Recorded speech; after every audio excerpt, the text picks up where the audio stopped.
masih kosong, baru yang tes tadi. Ini dong. Tapi kok masuk apa? Coba ya Mbak. Karena begini ini apa kan? Tinggal dulu. Tadi belum naik.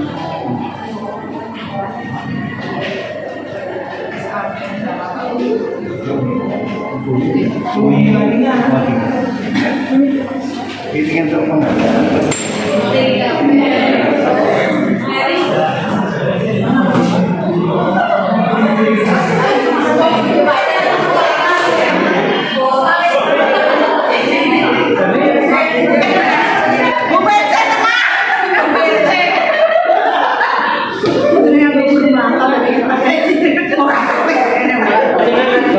Kamera 1, 2, 3.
Baik, selanjutnya mari kita menyiapkan hati untuk perayaan Eka Kristi pada pagi hari ini yang akan dipimpin oleh Romo Mariono. Kepada Romo Mariono, waktu dan tempat kami Kita semua hadap Tuhan, bertemu dan nyanyi sukaria, sebab besar kasih setianya.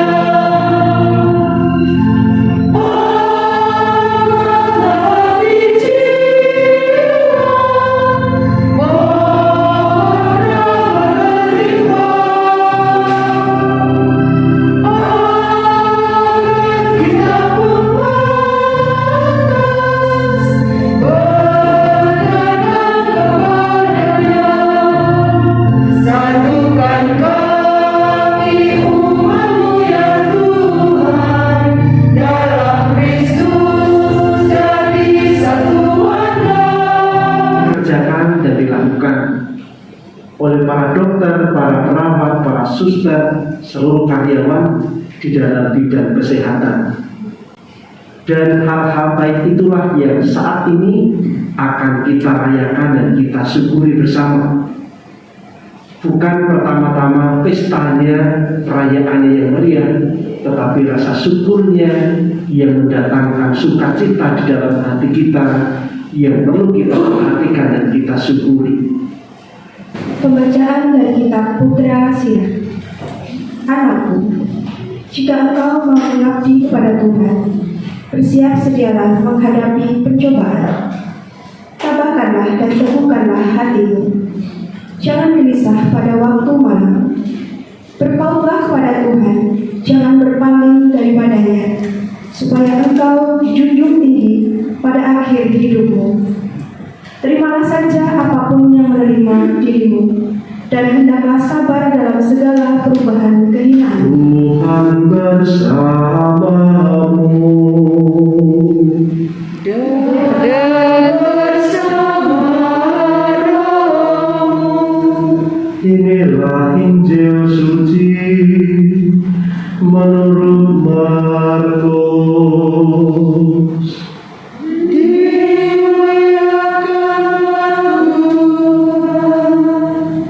Pada suatu hari, Yesus dan murid-muridnya melintasi Galilea. Kemudian Yesus dan murid-muridnya tiba di Kapernaum. Ketika sudah berada di rumah, Yesus bertanya kepada murid-muridnya, apa yang kalian perbincangkan tadi di jalan?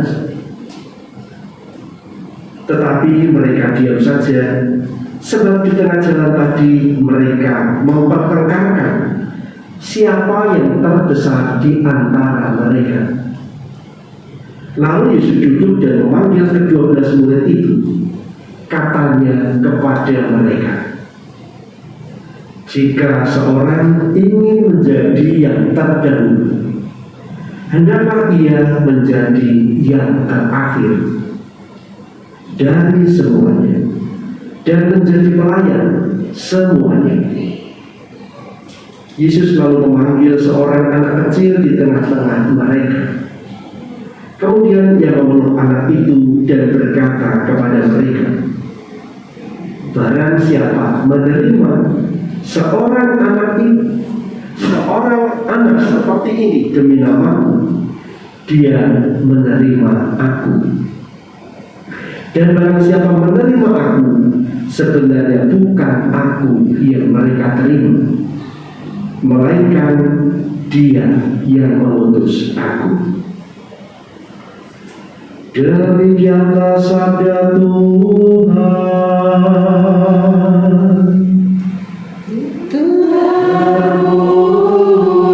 Terpujilah Kristus. Bapak Ibu, saudara-saudari terkasih, pada saat kita merasa bersyukur dan bersukacita atas hari ulang tahun Rumah Sakit Palang Biru yang ke-35, sabda Tuhan yang kita dengarkan hari ini mengajak situasi dan kondisi manusiawi yang sering terjadi. Apa yang menjadi keinginan dan kecenderungan manusia pada umumnya adalah seperti yang terjadi dan dialami di antara 12 rasul. Mereka ingin menjadi yang terbesar, ingin menjadi nomor satu. Bahkan bisa jadi hal semacam ini juga terjadi di lembaga-lembaga kesehatan seperti rumah sakit. Di antara rumah sakit yang ada, bisa jadi keinginan untuk menjadi besar itu juga ada, tidak keliru. Seharusnya memang kita harus maju dan berkembang menjadi sempurna seperti Allah Bapa sempurna adanya. Tetapi kenapa para murid itu nggak berani mengungkapkan dan ngomong kepada Yesus? Karena kecenderungan untuk menjadi besar yang muncul di dalam diri para murid itu justru berlawanan dengan apa yang dipikirkan oleh Yesus. Orang yang besar itu siapa? Orang yang besar dalam pemahaman para murid sampai mereka malu untuk ngomong kepada Yesus, karena orang yang punya kuasa besar tinggal main tunjuk, main perintah, dan lain sebagainya. Semakin terisolasi dari orang lain, ini yang ditentang oleh Yesus. Kalau sudah menjadi besar, yang terpikir muncul dalam benak para murid itu bahayanya merasa diri menjadi yang paling benar, merasa diri menjadi yang paling baik, sehingga ketika ada orang lain memberi masukan tidak mau mendengarkan. Bahayanya di situ.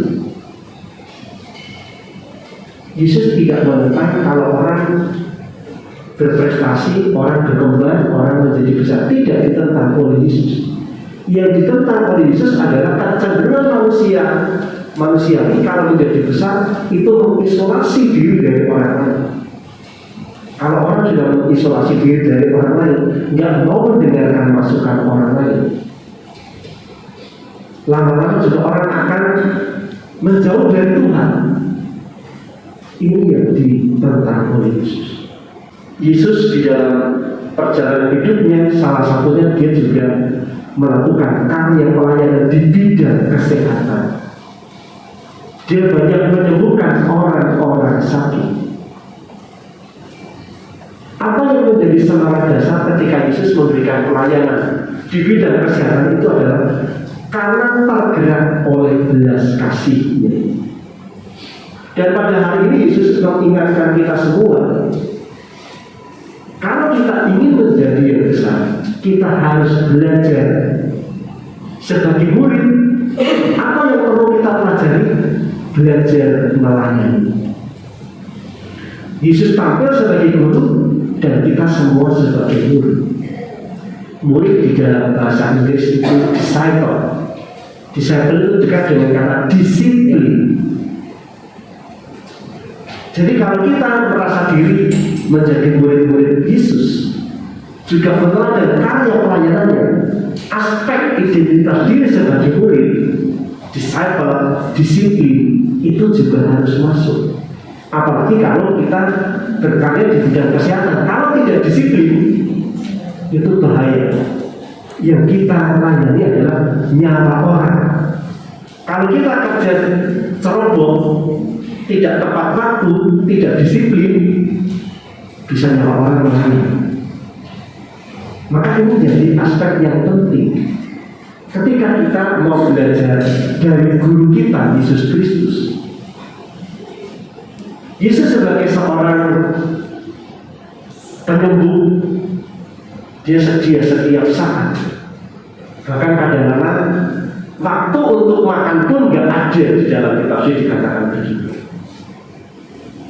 Maka Bapak Ibu dan saudara-saudara yang terkasih, aspek dalam pelayanan kesehatan juga kita menghayati diri sebagai murid-murid Tuhan, murid-murid Yesus.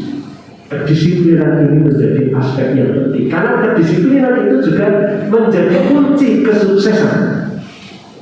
Kalau Bapak Ibu pernah membaca artikel-artikel atau pernah mendengarkan orang-orang yang sukses, jamin 100% mereka adalah orang-orang yang disiplin. Tanpa kedisiplinan, kesuksesan tidak akan pernah terjadi. Maka kalau Anda ingin sukses, atau kalau rumah sakit ini ingin berhasil, harus disiplin itu ditegakkan di dalam karya pelayanan, karya pelayanan jasa, juga dalam hal administrasi. Lalu kalau kita memperhatikan juga aspek pelayanan di dunia zaman sekarang, di mana-mana sudah banyak tol dibangun, kereta cepat sudah dibuat di Indonesia, internet sudah dijangkau di mana-mana, semuanya serba cepat. Apa yang menjadi nilai jual tinggi dalam aspek pelayanan kalau kita ingin belajar juga adalah pelayanan yang cepat. Kalau kita melayani dengan lambat-lambat, ketinggalan kereta, nggak akan dipakai orang. Orang datang kalau mau makan aja, kadang-kadang kalau pesan menu, Mas, nggak pakai lama ya. Pesannya seperti itu. Sudah pesan menunya, masih tambah satu menu lagi, nggak pakai lama. Kalau pelayanan kita lambat, nggak akan dipakai. Orang akan kecewa. Kecapean ibunya nggak diperiksa-periksa, tambah sakit. Bisa jadi seperti itu. Karena kita aspek pelayanan jasa. Saya tadi mengatakan bahwa guru kita Yesus Kristus itu ketika memberikan pelayanan, apa yang menjadi motif dari dalam hatinya adalah belas kasih. Orang-orang yang kita layani adalah orang-orang yang sakit secara fisik, tetapi secara otomatis sebenarnya para pasien itu tidak hanya sakit secara fisik, mereka juga sakit secara psikis. Dan Bunda Teresa pernah mengatakan orang yang paling menderita sakit adalah ketika orang itu tidak dicintai atau kekurangan cinta. Itu penyakit yang tidak mudah disembuhkan. Para pasien yang dirawat di sini pun selain sakit fisik, mereka juga mengalami sakit psikis. Bahkan dari penelitian yang pernah dibuat di Amerika, 90% orang yang opname di rumah sakit, sebelum dia sampai opname, sebelum sakit fisik, mereka sudah menderita sakit psikis duluan. Sering stres, sering depresi. Kenapa? Kekurangan cinta. Maka menjadi aspek penting juga di dalam karya pelayanan adalah bagaimana kita semua melayani dengan penuh cinta. Aspek keramah tamahan itu juga penting. Saya dulu waktu masih frater pernah sakit, dirawat di rumah sakit tertentu di kota Semarang. Lalu perawatnya nggak tahu kalau saya itu frater. Saya dikasih obat, saya minum obat, saya tersedak dan muntah. Ketika saya muntah kan pasti tumpahannya di lantai, dimarahi sama perawat. Udah besar gitu, minum obatnya nggak bisa. Gimana? Saya minta maaf, suster, minta maaf saya tersedak jadi nggak bisa menghindari yang namanya tersedak muntah. Hari berikutnya perawat itu diberitahu itu tadi frater. Frater itu artinya calon imam. Begitu tahu bahwa saya frater, sikapnya berubah 100%. 180 derajat. Frater, sudah makan belum? Sampai saya kangen sama dia. Karena pelayanan yang sangat ramah, santun, bikin saya rasanya cepat sehat. Pada waktu itu harusnya saya masih terbaring di bed. Tapi karena pelayan yang berubah menjadi ramah seperti itu, rasanya sehat. Saya jalan-jalan di lorong supaya pikir saya sambil belajar bergerak. Ketahuan sama romo rektornya. Pas saya dibesuk sama romo, kenapa kamu jalan-jalan sini?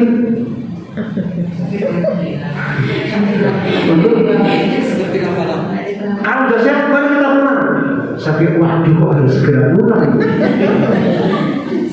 Langsung saya dijemput harus pulang hari itu. Seharusnya menurut dokter ya masih harus istirahat di situ. Saya bilang sama romo-romonya, Romo boleh nggak saya pamitan dulu ke bagian para perawat gitu. Langsung pulang saja sekarang. Enggak boleh, pokoknya saya nggak boleh. Kenapa? Karena saya terkesan dengan pelayanan yang sangat ramah, yang sangat santun. Itu membuat hati saya merasa tenang dan nyaman. Ternyata itu mempercepat kesembuhan juga. Keramah-tamahan, kesabaran. Maka tadi di dalam bacaan yang pertama, kalau engkau mau mengabdi Tuhan, janganlah engkau merasa berputus asa ketika mengalami pencobaan. Bisa jadi kadang-kadang kan yang namanya karyawan rumah sakit dicaci maki oleh pernah terjadi berita seperti itu di media sosial, dicaci maki macam-macam. Jangan merasa sakit. Justru kalau kita ingin menjadi yang besar, menjadi yang nomor satu, kita harus belajar untuk melayani. Karena pelayanan zaman sekarang yang memiliki nilai jual tinggi adalah pelayanan yang sangat memanusiakan yang kita alami. Pelayanan yang cepat, tepat, dan disiplin itu yang sekarang punya nilai jual. Kalau rumah sakit ini mau menjadi besar, maka mestinya hal-hal semacam itu menjadi perhatian kita bersama. Saat merayakan ulang tahun itu juga sebenarnya saat kita untuk berhenti sejenak, mencoba melihat perjalanan panjang yang sudah kita lalui. Faktor-faktor apa saja yang pernah membuat rumah sakit ini berkembang pesat, supaya itu kita pelihara dan kita tingkatkan. Maka kamu akan mendapat, ketuklah maka pintu akan dibukakan bagimu. Berpegang pada sabda putramu, kami datang berseru dan memohon kepada Tuhan Yesus Gembala sejati, Engkau telah memilih dan mempercayakan umat-Mu kepada para pemimpin gereja. Penuhilah hati Bapak Suci, Bapak Uskup dan para imam dengan roh cita kasih-Mu, agar dengan penuh semangat menggembalakan umat-Mu menuju pertobatan sejati, sehingga kami layak tinggal bersama-Mu dalam kerajaan surga. Marilah kita mohon. Kabulkanlah doa kami ya Tuhan. Yesus penebus kami, Engkau menghendaki agar karya keselamatan-Mu berlangsung terus-menerus dalam hidup dan pelayanan kami.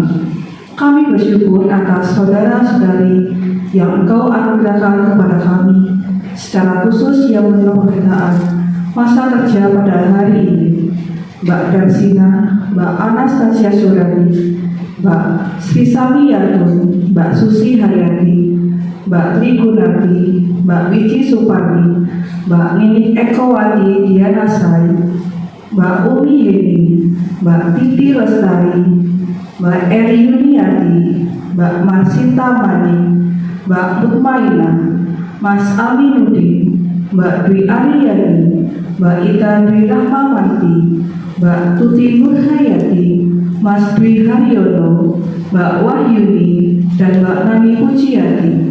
Mereka telah berusaha setia dan tulus hati mengambil bagian dalam mengembangkan karya pelayanan dan cinta kasih di Rumah Sakit Palang Biru Bogor.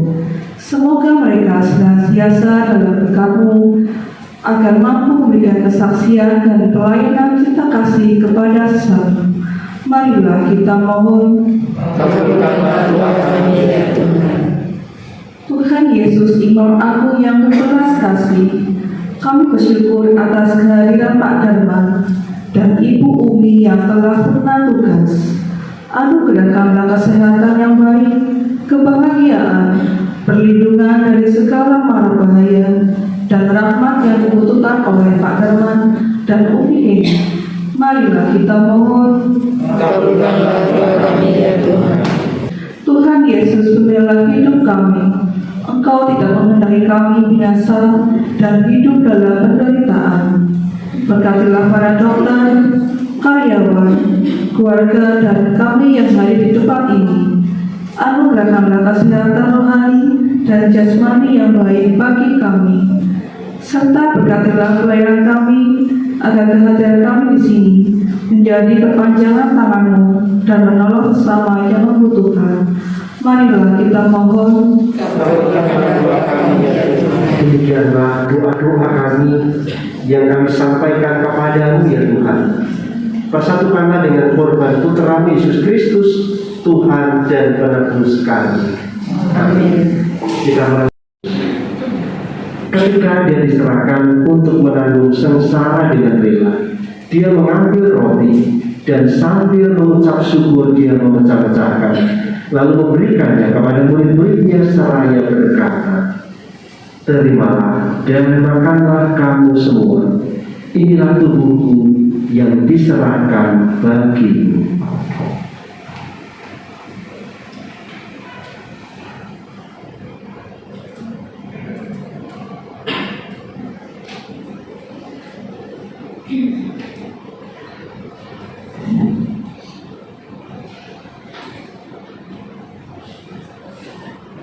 Demikian pula sesudah perjamuan, dia mengambil piala. Sekali lagi dia mengucap syukur kepadamu, memberikannya kepada murid-muridnya seraya berkata, "Terimalah dan minumlah kamu semua. Inilah biara darahku, darah perjanjian baru dan kekal, yang ditumpahkan bagimu dan bagi semua orang demi pengampunan dosa. Lakukanlah ini sebagai kenangan akan daku."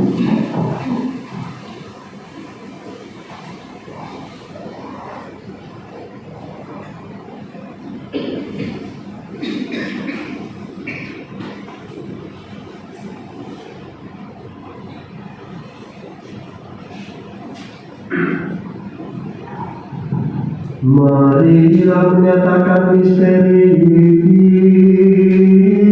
iman kita, bahwa Tuhan kami wadakan, kebangkitan-Mu kami muliakan, hingga Kau datang.